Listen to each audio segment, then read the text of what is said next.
A day in my life as a young private school teacher.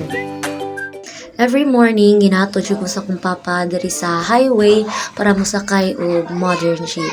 Pag naog na ko diri mo siya ang nisugat na ako. Nindot kayo nga sunrise, di ba? Nindot siya na siya. Ano, siya. So nihunong mi diri kay akong papa mo palito siya sudan. So ganahan man kay ni siya sabaw. Nihunong siya diri kay pa siya sudan. Kanang naka blue jacket and yellow helmet mao na akong papa. So mga to guys, nisakay na ko balik sa motor kay hatod na ko ni Papa ngadto sa bus stop. Kaya naman dito nagparking ang mga e-jeep.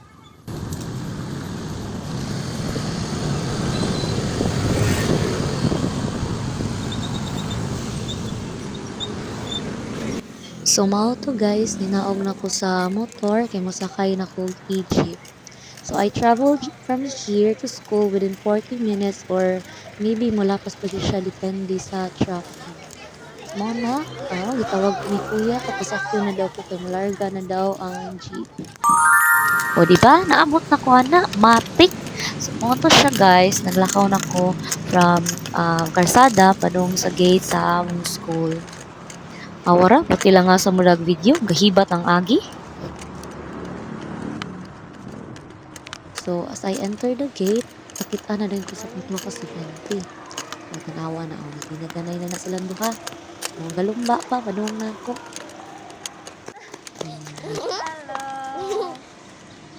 Teacher, you're so early. O di ba early kuno kay ko kasi sila kay bawo nga karon na.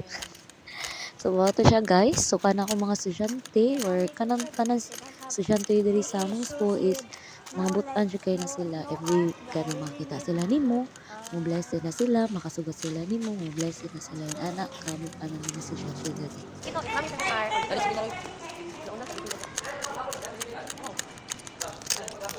Namin seminar. Pero, dili pa, sure, kay bakit di mo dayon ba?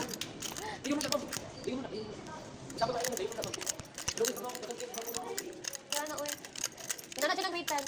Expected na na. In GS, ba dayon to, eh? February, no? Ano ba? Hi. Oo na. So I have this one student na always siya musugat na ko to get the key kasi siya lagi ko open sa door sa classroom. Okay.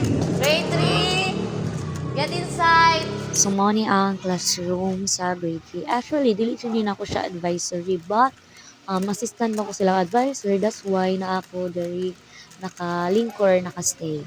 So, this is my table. Grabe kagubot. Di ba? Makita ka, nandiyan akong picture diha. So, that's it. This is my mini vlog. See you next time.